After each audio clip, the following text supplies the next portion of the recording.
Esoteric Meme Breakdown, episode 87, Burnett Bolloton in Hell like, where is Juan Negín? Live Heaven reaction, history has acquitted me. Juan Negín, purported glutton, womanizer, backstabber, KGB puppet, moron, man who oversaw the transfer of 510 tons of gold out from his home country of Spain to the Soviet Union, medical doctor turned prime minister of the Second Spanish Republic, was the most hated person in Spain for about 70 years, with half of that time being after he died in exile in France. However, with new information about his tenure during the Spanish Civil War unearthed in the 1990s and exhaustive research performed by writer Gabriel Jackson, his public image has begun to shift from villain to actually mostly a reasonable, pragmatic guy who sacrificed his career and public image in an attempt to save his country from the cancerous proto-fascist dictatorship led by Francisco Franco. So Spain, the quote-unquote strongest country on earth because no matter how hard it tries to destroy itself for centuries on end, it's always unsuccessful,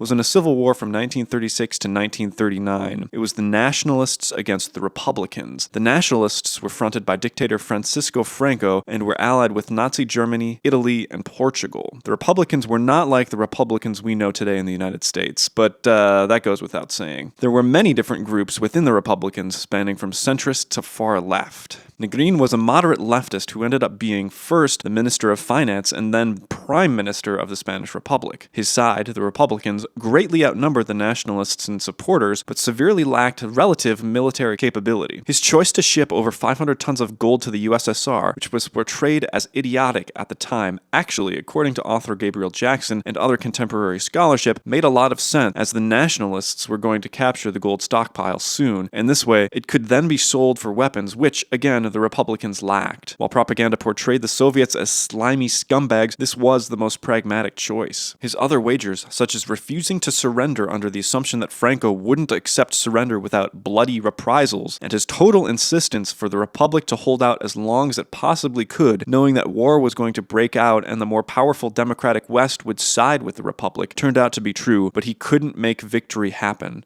and no one in his place could have either. The combination of Republicans having a weaker military, too much internal division, and Europe taking a non-intervention stance meant that the war was unwinnable from the start, with hindsight, of course. Even after World War II, in exile, he tried to gather support against Franco. And as far as the womanizing, gluttony, and the other 7 deadly sins, that's mostly anecdotal, with the grain of truth behind the rumor being that in the 1920s, both of his daughters died. This was hard on his marriage, and he started seeing another woman. The actual events aren't well documented. He wasn't perfect, but better than the British journalist who was also separated from his wife. Keep an open mind, indulge your curiosity, and let me know who you think is in heaven, who most people think is in hell.